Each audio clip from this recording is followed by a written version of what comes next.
até o versículo 28. Josué 24, 14 ao 28. Nos diz assim a palavra do Senhor: Agora, pois, temei ao Senhor e servi-o com integridade e fidelidade. Deitai fora os deuses os quais serviram vossos pais, da além do Eufrades e no Egito, e servi ao Senhor.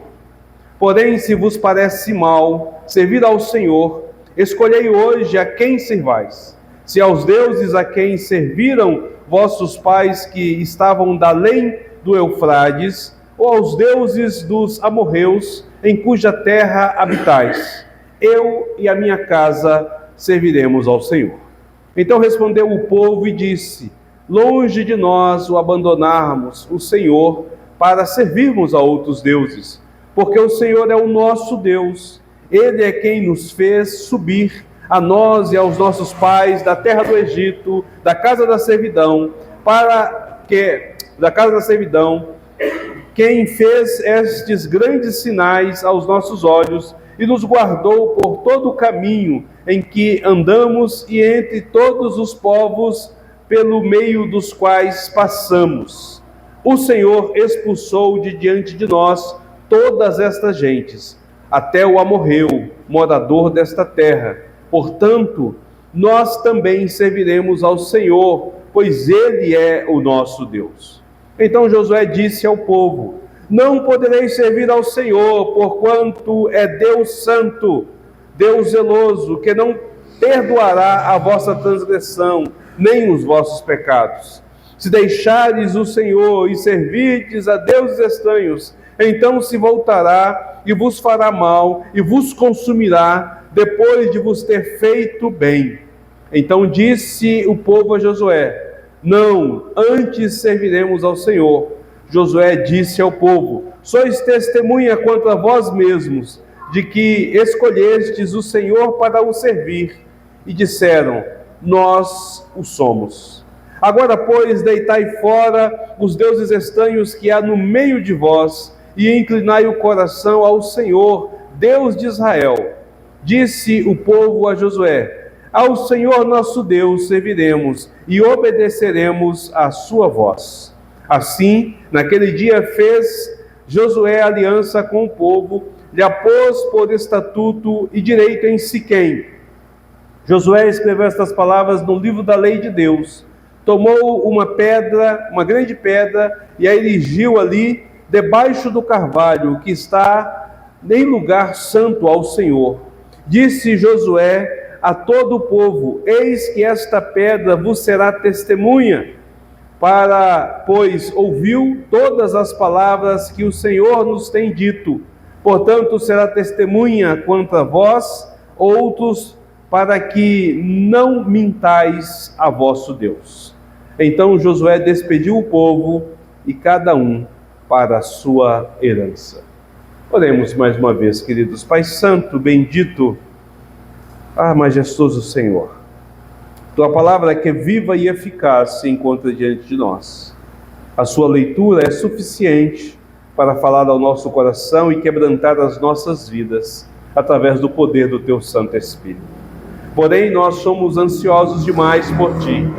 Desejamos o conhecimento da Tua verdade e entender os Teus caminhos e os Teus preceitos para andar em santidade diante de Ti, para ser testemunha fiel do Senhor sobre este mundo tenebroso. Então nós clamamos ao Senhor que nesta noite o Senhor fale um pouco mais às nossas vidas, que o Senhor revele a Tua vontade, a Tua direção ao nosso coração, que o Senhor tanto nos instrua quanto nos desafie neste viver santo diante de Ti. Toma então a Tua palavra e aplica às nossas vidas, que a nossa atenção esteja toda voltada para Ti, que o nosso coração se assossegue, que a nossa mente se aquiete, e que a Tua palavra, ó Deus, penetre profundamente para revelar a Tua vontade, Teu querer, e para nos instruir para a glória do Teu nome. Ó Deus amado, eu peço ao Senhor, como servo do Senhor, seja usado como instrumento nesta noite, a falar à Tua igreja, ao Teu povo, que eu venha diminuir para que o Senhor apareça e que seja glorificado em tudo, em nome de Cristo Jesus. Amém e amém. Meus amados irmãos, nós iniciamos aqui este nosso novo momento, este mês, o mês de maio, é o mês da família. E como mês da família, o nosso tema está voltado para a família. Todo esse período será voltado exatamente para o período da família, onde nós estaremos falando aos corações dos irmãos com este tema que aqui está, né? Família que florescem pela graça. Durante todo este período, o texto que nós iremos usar é o texto exatamente aqui do texto de Josué, no capítulo número 24. Então, durante essas 5 semanas, nós estaremos expondo, como nós temos feito com o livro de Juízes, como o pastor Ademilson tem feito com o livro de Tiago, nós estaremos expondo versículo após versículo a todo este texto e aprendendo como que as nossas famílias podem andar na graça. Antes de nós iniciarmos este momento em que a palavra do Senhor será ministrada então ao nosso coração, eu quero dizer do nosso querido Rodrigo, né, o seu filhinho que está ali do lado, nós temos uma tarefinha para ele, para que ele possa, caso ele queira fazer, ali tem para ele colorir, então se ele ficar à vontade, tá bom? Então se ele quiser colorir aí, tem aí contando sobre o tema da nossa história, tá ok? Sobre o que nós vamos estar pregando nesta noite, sobre essa realidade da família. Eu quero convidar você a prestar atenção no único versículo nesta noite, o versículo de número 14. Então volte os seus olhos para Josué, capítulo 24, versículo 14 apenas. Josué 24, 14, que nos diz assim: agora, pois, temei ao Senhor e servi-o com integridade e com fidelidade. Deitai fora os deuses aos quais serviram os nossos pais da além do Eufrates, no Egito, e servi ao Senhor. É interessante a gente observar a forma como Josué constrói este texto e o que ele está fazendo aqui a partir desta realidade. A maneira como Josué, então, apresenta isto, nos faz pensar no que estava acontecendo e da forma como estava acontecendo ali. Para isso nós precisamos, então, de ter uma contextualização, entender o que está acontecendo desde antes, para saber exatamente por que Josué diz isso nesse exato momento. Então, o livro de Josué, ele vai nos mostrar, a partir do capítulo 23, versículos 1 e 2, que Josué já é um velho, ele já é um idoso. Então, com a sua velhice, já não estando mais na condição de liderar o povo, de governar o povo nas investidas da conquista da terra prometida, tendo já conquistado os territórios para que as tribos se estabelecessem, faltando apenas as extremidades para que eles avançassem mais e tomassem posse de toda a região. Então, agora, nesse exato momento, Josué reúne todo o povo numa região, a região de Siquém. Capítulo 24, versículo 1, nos apresenta esta realidade. Siquém, queridos, não é um lugar escolhido por acaso, não é um lugar qualquer. Foi ali, em Siquém, que Abraão, séculos antes, havia erguido o primeiro altar ao Senhor, quando ele adentrou na terra prometida. Os irmãos vão lembrar da história de Abraão. Deus o chama de meio do Ur dos Caldeus e pede para que ele peregrine com o Senhor em direção à terra que o Senhor ainda iria mostrar a ele. E ele, nessa direção, quando ele chega em Canaã, e Deus fala que aquela terra então seria a sua terra, então ali ele levanta um altar ao Senhor e adora o Senhor naquele local. Anos mais tarde, o seu neto Jacó também levanta um altar neste mesmo local para adorar o Senhor. Também é nesta mesma região que Moisés vai orientar, ali quando ele está ainda do outro lado do Jordão, no livro de Deuteronômio, para que o povo, quando tomasse posse da terra prometida, pudesse então se reunir e reafirmar a aliança diante do Senhor, de que eles deveriam de servir o Senhor, conforme Deuteronômio capítulo 11, versículos 29 a 32 e capítulo 27, versículos de 1 a 8, nos apresenta. Portanto, Siquém, ela tem um simbolismo histórico para com este povo. Tem um simbolismo também de fé, de renovação da aliança. Ali Deus renovou a aliança com Abraão, os seus antecedentes. Ali Deus renovou a aliança com Jacó, os seus antecedentes. E agora Deus renova a aliança com este povo. Josué, então, depois de ter levado este povo a esta região, ele começa o seu discurso a partir do versículo 2, fazendo uma recapitulação de toda a história de Israel, desde a peregrinação de Abraão, desde o momento em que Abraão sai da sua terra. Ele lembra como Deus guiou a Abraão, como Deus cuidou de Jacó, como Deus libertou a Israel do Egito, como ele conduziu toda essa nação por todo o deserto, como Deus deu vitória sobre os povos poderosos que ali estavam, como Deus então os conduz à terra prometida e os dá assento a esta terra. E em cada detalhe, a intenção de Josué é mostrar que tudo o que Israel tem naquele exato momento é fruto da fidelidade do Senhor. O que eles estão vivendo, o que eles estão experimentando agora, naquele momento, é algo que é dado, que é presenteado por Deus à vida desses homens. Pela sua fidelidade à sua palavra, à sua aliança, pela sua fidelidade, Deus então os conduz até este exato momento. É neste então contexto que Josué se volta para o povo. Veja, ele está falando ao povo, mas ele agora se volta diretamente para o povo e ele diz: agora, pois, temei ao Senhor.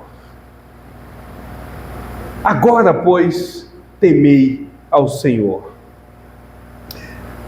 Josué começa com uma expressão que é um advérbio de tempo, agora. A intenção de Josué é fazer com que o povo reflita. Vocês ouviram o que foi dito? Tudo o que eu apresentei até o exato momento, toda a fidelidade de Deus para com o povo. Então este é o momento, agora. Mas aqui este agora não apenas marca o tempo presente, ele marca uma virada que o povo deveria de tomar. Ele marca uma decisão a qual o povo deveria de se empenhar. Depois de ouvir tudo o que Deus fez, depois de ter experimentado tudo isso, o povo não pode permanecer na neutralidade.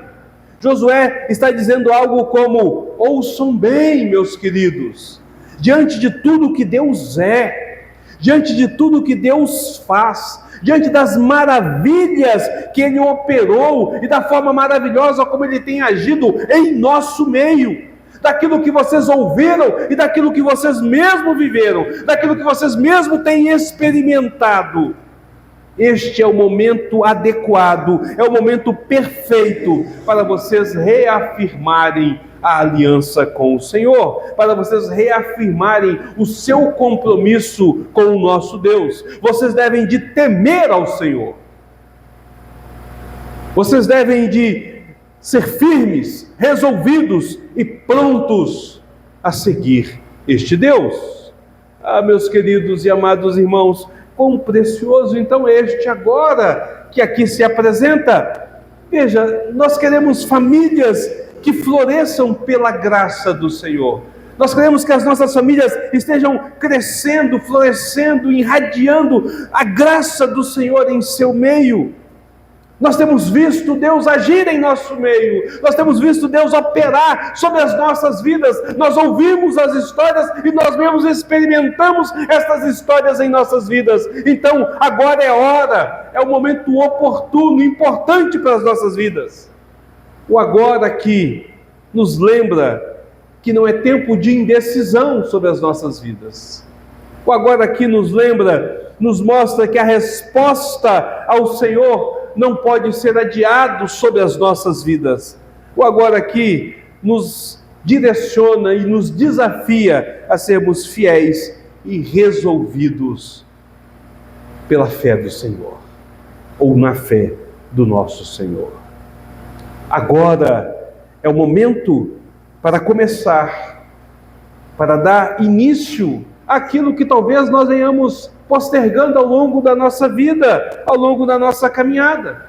Quem sabe não é o agora o momento de você se reunir com a sua família para começar, por exemplo, o culto doméstico, para se reunir e de volta da mesa para a oração, para a leitura da Bíblia, coisa que você talvez não esteja fazendo. O agora é o momento de reconciliar o relacionamento dentro da sua própria casa. Quem sabe é o momento de você pedir perdão, ou de você considerar a questão do perdão, ou de você restaurar a comunhão em assuntos, às vezes, periféricos que quebraram a unidade do seu lar.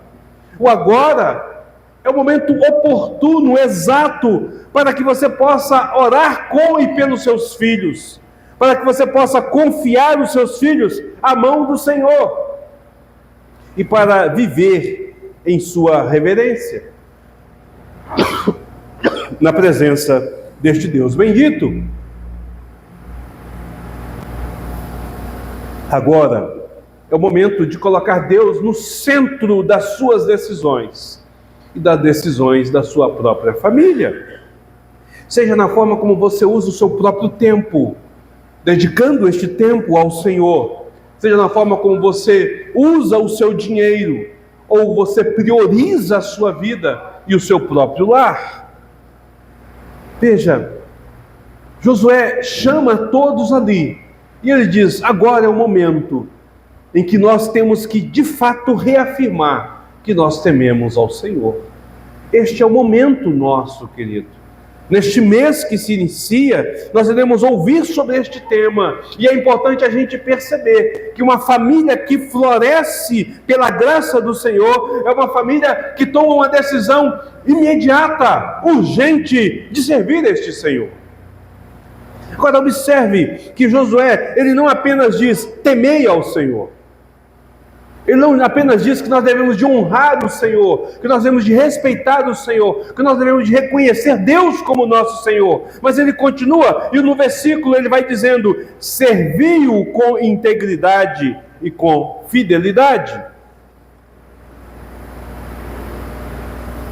E servi-o com integridade e com fidelidade. Este agora nos chama a uma decisão imediata. Então não basta dizer que iremos fazer, é preciso viver essa decisão. A expressão que é usada, que é apresentada como integridade, ela significa estar inteiro, completo. Mas ela também significa ser único e não duplo. É viver de forma sincera e sem máscaras diante do Senhor. A palavra fidelidade tem a ver com a ideia de constância, de firmeza, de perseverança. É servir ao Senhor não apenas em momentos da nossa vida, mas em todo instante. É permanecer firme, mesmo em meio às dificuldades e o tempo de bonança. Porque nós temos a tendência ou de abandonarmos o Senhor quando as coisas estão boas e buscarmos só quando as coisas estão difíceis, ou nós abandonamos o Senhor quando as coisas estão difíceis e esperamos buscar quando as coisas estão boas. O texto está nos dizendo que nós devemos então de manter a nossa integridade e a nossa fidelidade. Josué, queridos, está velho. Ele está deixando a liderança do seu povo. Ele havia conduzido este povo em vitória. Este povo experimentou, através da vida de Josué e do testemunho de Josué, o que é servir a um Deus verdadeiro. Mas ele sabia que o povo então poderia cair em tentação, em servir ao Senhor, não mais de forma integral, mas de forma parcial ou de forma temporária. E por isso ele exige serviço com integridade e com fidelidade, um culto que é voltado com toda a integridade e fidelidade ao Senhor. Famílias que florescem pela graça são aquelas que servem ao Senhor de forma inteira e constante. Integridade no lar, ela vai significar que a fé não é apenas um discurso feito na igreja, que a fé daqueles que professam o Senhor não é apenas palavras saídas dos seus lábios, mas é prática dentro da sua casa, junto aos seus vizinhos, junto àqueles que estão e te conhecem. Como é fácil, queridos, nós enganarmos a nós mesmos, fingindo uma vida de integridade para com os de fora, Mas é complicado nós mantermos uma vida de integridade falsa dentro de casa. Ali nós tiramos as nossas máscaras. Ali nós desfazemos da nossa vestimenta e somos o que nós realmente somos. Nós somos chamados, então, a experimentar essa integridade dentro de casa, apresentando o Deus que nós servimos como o Deus que nós servimos. Não como fachada para que as pessoas vejam, mas como interior que é transformado, que é mudado pelo Senhor. Fidelidade no lar significa que a família não abandona o Senhor em qualquer momento ou em qualquer circunstância, mas permanece firme, mesmo diante das maiores provas, das maiores lutas, aonde ela vai buscar o Senhor para glorificar o nome do Senhor através de uma vida devota e entregue a este Deus. Meus amados irmãos, será que a nossa família tem servido ao Senhor de forma íntegra? Será que a nossa família tem permanecido fiel ao nosso Senhor, perseverando na fé no nosso Deus Todo-Poderoso? Será que quando nós olhamos para a nossa família, para o nosso convívio dentro da nossa casa, nós podemos dizer que somos uma família que tem buscado servir ao Senhor, que tem buscado adorar e glorificar a este Deus bendito? Josué, ele continua sobre este versículo, e ele conclui o versículo com algo que, no mínimo, deveria de chocar nós ao lermos este texto. Olha só o que ele diz. Logo depois de dizer que eles deveriam de servir com integridade e fidelidade, deitai fora os deuses aos quais serviram vossos pais da além do Eufrates e do Egito, e servi ao Senhor. Como assim, Josué? Meus amados, isso no mínimo deve ser chocante. Israel é o povo da aliança. É um povo que recebeu os mandamentos do Senhor. O primeiro mandamento, como nós estudamos hoje de manhã na escola bíblica dominical, ele vai dizer que nós não devemos de ter outros deuses diante do Senhor. Não terás outros deuses diante de mim. Este é o primeiro mandamento. Eles receberam este mandamento no Monte Sinai. Eles haviam visto isso. Eles ouviram isso. Eles aprenderam sobre isso. E eles experimentaram o cuidado de Deus sobre as suas vidas. No entanto, Josué diz: vocês precisam de lançar fora os ídolos. Como assim ídolos? Deixa eu guiar vocês na história para que vocês compreendam o que está acontecendo.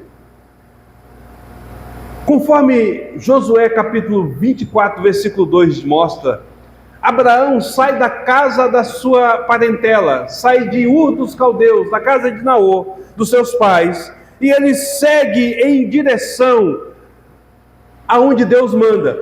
Isso significa que Abraão havia abandonado os seus deuses. O versículo 2 diz isso. Ele abandonou os seus deuses. Ele chega em Canaã e estabelece aliança com o Senhor. Ele caminha e vive a sua vida na promessa do Senhor.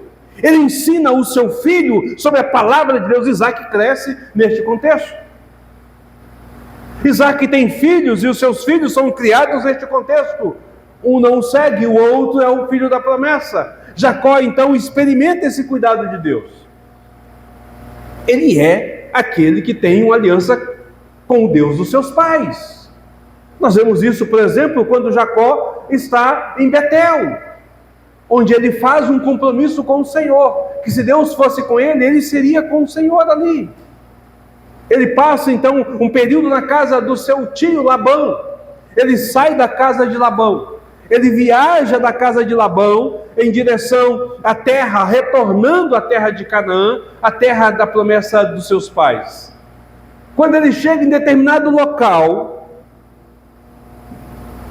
no versículo de número 2 a 4 de Gênesis 35, quando ele chega neste local, ele chama a sua família, ele chama a sua esposa, ele chama as suas servas, os seus servos, os seus filhos, reúne todos que ali estão, e Jacó diz assim: lance fora todo o ídolo que vocês têm em mãos. E eles pegam todos aqueles ídolos e ele joga fora. E novamente então, a geração de Jacó, ela se compromete a servir ao Senhor e a andar diante do Senhor. Ele caminha a sua velhice diante do Senhor, mas ele é levado ao Egito. Para salvar a sua vida, ele é levado ao Egito. Deveria de permanecer fiel ao Senhor, mas é levado ao Egito. 400 anos se passam. E Deus então destrói todos os deuses do Egito. As 10 pragas atingem os deuses potenciais do Egito, mostrando que Ele é o Deus verdadeiro. E eles saem de lá, reconhecendo quem é este Deus. Vão até o Monte Sinai. Deus se manifesta diante deles de forma estrondosa.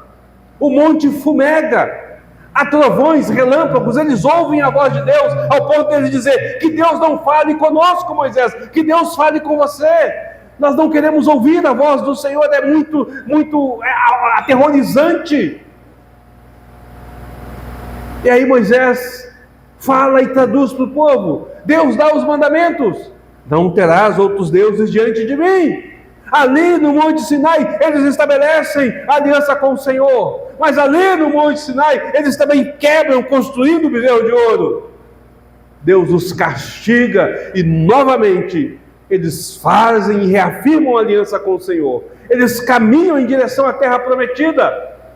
Eles experimentam o cuidado de Deus durante 40 anos peregrinando pelo deserto.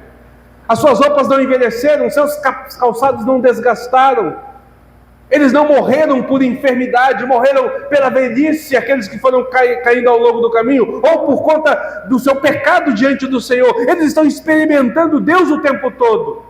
40 anos e pão cai do céu, 40 anos e água tem para eles no meio do deserto, 40 anos e cada nação teme a eles por onde eles passam. Eles então chegam à terra prometida. Eles destroem as nações daquém do Jordão, tomam posse de toda aquela terra, distribui entre as 2 tribos e meias de Israel. Moisés então faz o seu último discurso, apresenta tudo diante deles, morre na presença deles. E Josué assume o local. E quando eles estão para atravessar o Jordão, Deus faz o milagre de dividir as águas. Eles atravessam o Jordão. Eles conquistam Jericó, uma cidade inexpugnável. Eles conquistam todos aqueles povos que lá estão. Eles estão vendo Deus trabalhando o tempo todo ao redor deles. E agora, depois de toda essa experiência que as suas gerações viveram, que eles conhecem a história e que eles próprios experimentam, Josué vira para eles e diz: deitai fora os vossos ídolos. Como assim? Que ídolos são esses? Depois de experimentar Deus, caminhar com Deus, ainda se curvam diante de outros deuses? Como assim, irmãos? Então há 2 lições que nós precisamos de aprender aqui. A primeira lição é que nós devemos de entender que temos a tendência de nos desviarmos do Senhor. Nós temos a tendência de fazer desvios do Senhor e de levantar ídolos que ficam diante do Senhor. Colocamos coisas, situações, pessoas, alvos no patamar de Deus sobre as nossas vidas. Pequenos desvios ainda são desvios. Pequenos desvios ainda são desvios. Ao longo da história nós percebemos isso. E nós percebemos que há idas e vindas do povo em adorar e cair, adorar e cair, adorar e cair. Então nós devemos de aprender que é preciso ser vigilante quanto à nossa negligência. Temos a tendência de falhar diante do Senhor. Meus amados, muitas vezes sem perceber, nós levantamos altares em nossas vidas que não são altares ao nosso Deus. São pequenos deuses que vão disputando a nossa adoração. Esses pequenos deuses, esses pequenos ídolos, eles podem ser a nossa própria família. Um filho, um cônjuge, um pai, uma mãe. Pode ser a nossa carreira profissional. pode ser um projeto pessoal que nós tenhamos idealizado e vamos buscar para conquistá-lo. Quem sabe um diploma universitário, quem sabe uma formação e uma carreira, até mesmo o nosso prazer, a nossa satisfação, ela pode se tornar um ídolo sobre as nossas vidas. O problema de Israel não é o abandono do Senhor, o problema de Israel é o sincretismo religioso. É altares que estão para adorar deuses ao longo da sua vida. O nosso problema não é que nós vamos negar Deus como Senhor da nossa vida. Se nós nascemos de novo, se nós conhecemos Cristo como nosso Senhor, nós nunca iremos dizer Cristo não é Senhor da nossa vida. Mas é possível que nós estejamos dizendo Cristo é o Senhor da minha vida, mas também o meu trabalho é o Senhor da minha vida, mas também a minha família é o Senhor da minha vida, mas também a minha vocação é o Senhor da minha vida, mas também a minha saúde é o Senhor da minha vida, e tantas outras coisas podem estar nesse patamar, na qual deve estar exclusivamente o Senhor. Deus é incrível naquilo que Ele faz, e na forma como Ele dirige os seus passos. Aprove ao Senhor que hoje pela manhã nós estivéssemos estudando exatamente a expressão diante de mim, do primeiro mandamento, de estar daquilo que Deus fala, não terás outros deuses diante de mim. E aprove ao Senhor que este texto fosse o texto escolhido, que esta fosse a nossa programação para poder falar. Nada foi planejado, irmãos. Nós vemos apresentando ao longo da caminhada, tem um ano, praticamente, mais de um ano, que a gente está estudando na Escola Bíblica Dominical, essa nossa, a confissão de fé. No ano passado, nós sentamos e fizemos o nosso planejamento, escolhemos o tema e o texto que foi o ano passado para ser colocado agora. Nada foi programado, mas aquilo que nós falamos de manhã casa com o que nós falamos agora. Nós estamos colocando deuses diante do nosso Senhor e nós não devemos de fazê-lo. O nosso problema não é o abandono do Senhor, é o agregar outros deuses à nossa vida. Buscamos servir ao Senhor e servir aos outros. Por duas vezes o nosso Senhor Jesus trata disso quando Ele está caminhando sobre a terra. Por duas vezes o Senhor Jesus trata diretamente sobre isso. A primeira vez no Sermão do Monte, quando Ele diz, vocês não podem servir dois senhores, porque você há de aborrecer um e desagradar e agradar o outro, ou vice-versa. Vocês não podem servir ao Senhor e às riquezas. E o segundo momento é quando aquele jovem rico procura o Senhor Jesus. E quando Jesus então o confronta dizendo, você deve seguir os mandamentos, você deve seguir aquilo que a palavra de Deus diz. E ele diz assim, eu tenho feito isso desde a minha mocidade e ainda não me sinto confortável diante da pergunta que eu fiz. O que eu preciso para ter a vida eterna? Jesus então vira para ele e fala, você quer ser perfeito? Você quer realmente experimentar e entender o que está faltando? Eu vou dizer o que está faltando para você. Vende tudo o que tem, distribui aos pobres, me segue e você terá um tesouro no céu. E nós lembramos, irmãos, que o texto nos diz que naquele exato momento, aquele homem, aquele jovem, baixa a cabeça e sai triste. E o texto nos diz, porque ele era um homem de muitas posses. Então Jesus vira para os seus discípulos e diz, é mais fácil um camelo passar pelo fundo da agulha do que alguém que confia nas riquezas entrar no reino dos céus. Pedro entende o que ele falou. Pedro entendeu, os discípulos entenderam. Aqueles que confiam em outras coisas não podem entrar no reino dos céus. Pedro então diz, Senhor, então quem poderá entrar? É impossível para os homens. Porque todos nós confiamos em alguma coisa nesta vida. Todos nós confiamos em alguma coisa além de Deus nesta vida. Todos nós depositamos a nossa esperança em algo que não seja exclusivamente Deus em nossa vida. Quer seja no ouro, na prata, na riqueza, quer seja na saúde, quer seja no trabalho, quer seja na família, quer seja no nosso diploma, na nossa vida, enquanto nós caminhamos, enquanto nós andamos sobre essa terra, nós estaremos levantando altares, colocando outros em quem nós lançamos a nossa confiança. E a resposta de Jesus para Pedro foi: para os homens é impossível, mas não há impossíveis para Deus. Queridos, o que Josué está fazendo aqui é dizendo para o povo: olha, a sua confiança não está exclusivamente em Deus. Vocês estão confiando em outros deuses. Não, Deus não é exclusivo para com você. Diante de você, só Deus deve ser exclusivo, só Deus deve ser a sua confiança. A ideia de fé é uma confiança absoluta, é uma entrega total, é uma dependência exclusiva. E é exatamente isso que Josué está falando: deitai fora os vossos deuses, temei ao Senhor agora.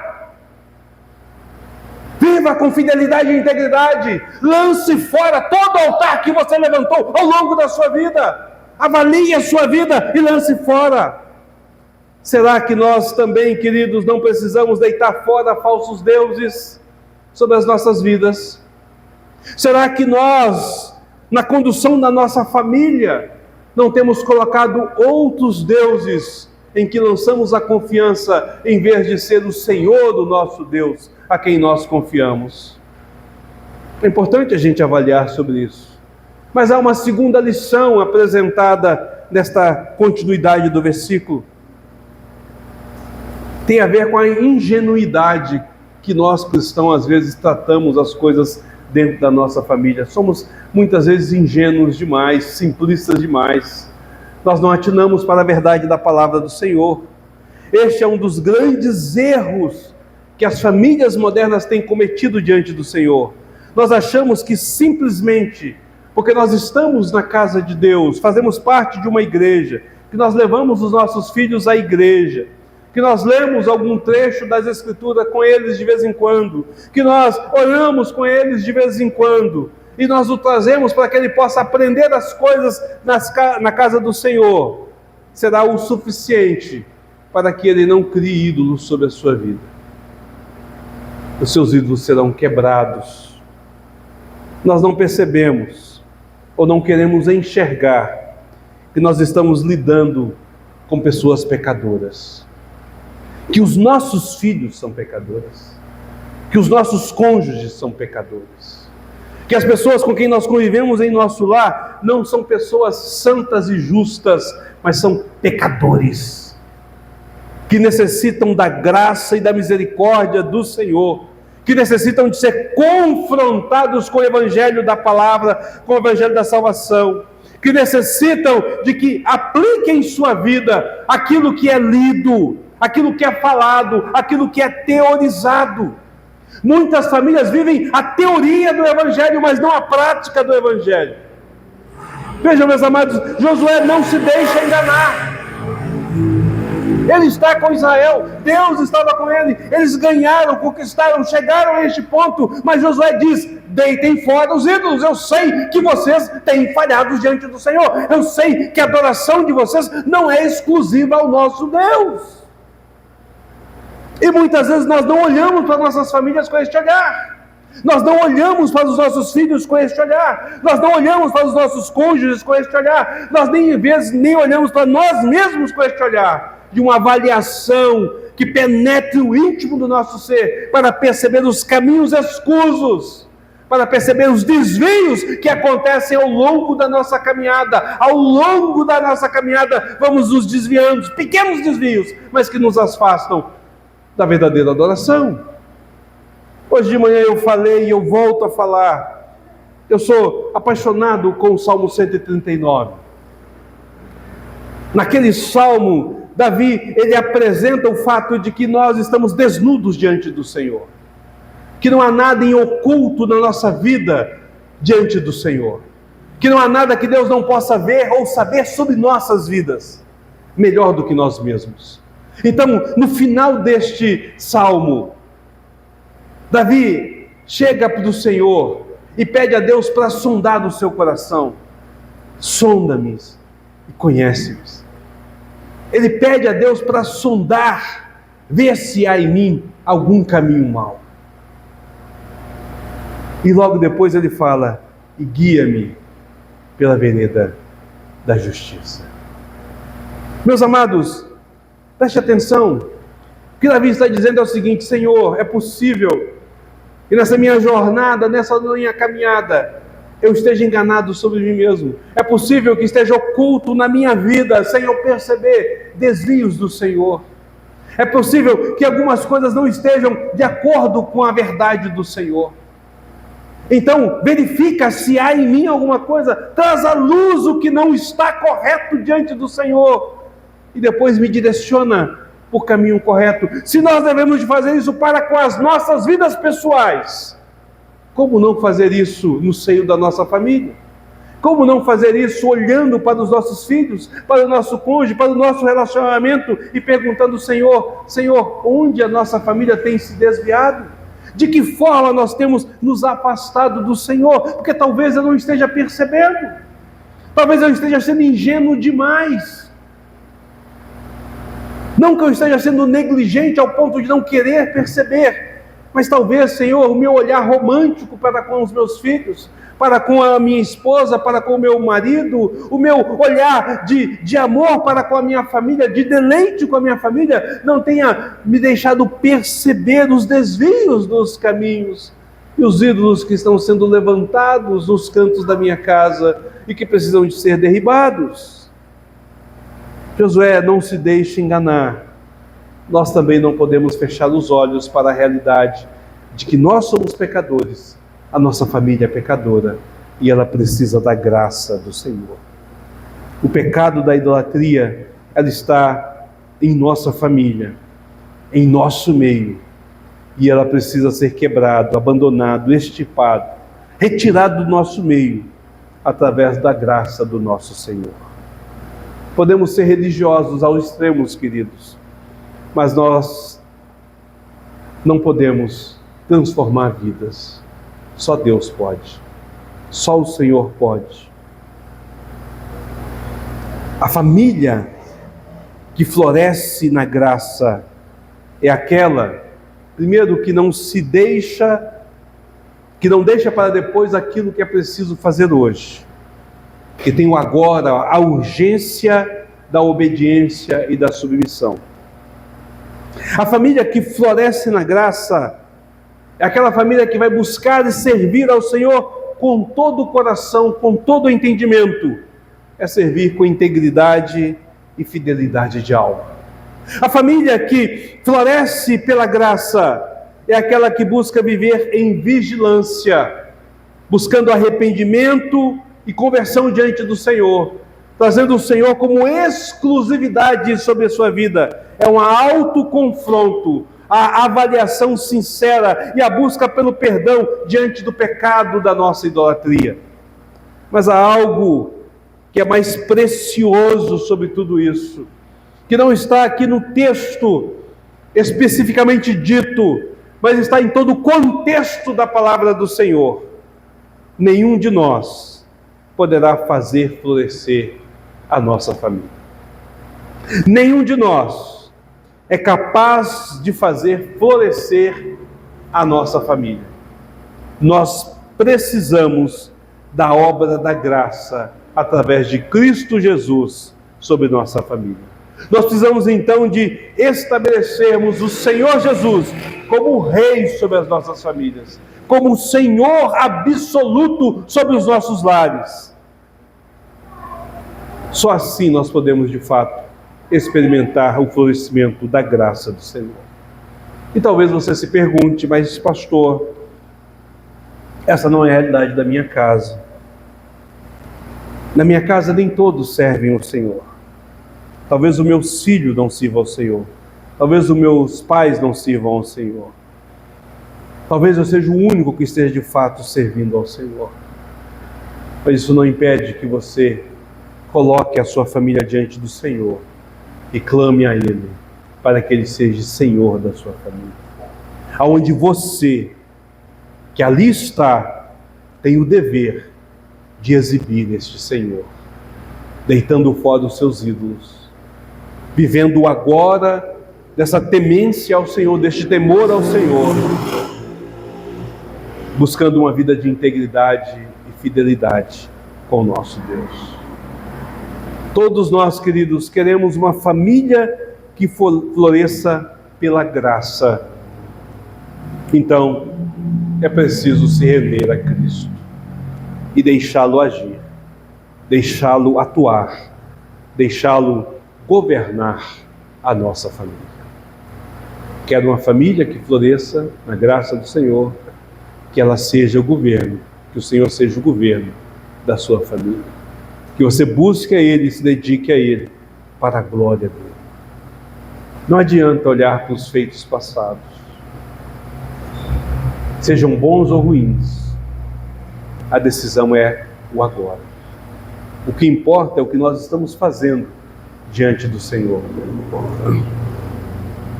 Quando Jesus diz para Pedro, Pedro, o que é impossível para Deus é possível para os homens. Você vai ver o texto lá dos evangelhos. Pedro não vai questionar o Senhor e falar, mas como, Senhor? Pedro não vai argumentar novamente com o Senhor. O espanto dele da fala do Senhor, que é mais fácil um camelo passar pelo furo da agulha do que alguém que confia em riqueza entrar no reino dos céus. O espanto na qual ele diz, então quem poderá ser salvo? É respondido por Cristo pelo ato da fé. O que é impossível para os homens é possível para Deus. Jesus está dizendo para Pedro, está dizendo para nós, confie na obra do Senhor sobre a sua vida. Confie na obra de Deus sobre a sua vida e sobre a sua família, querido. E busque servir este Deus com integridade do coração. Avalie a sua vida e a vida da sua família, se há altares que estão sendo levantados e colocados diante do Senhor, sem que você possa percebê-lo. Quebre-os diante deste Deus. Deite fora todo este ídolo para servir exclusivamente ao nosso Deus. Baixe sua cabeça.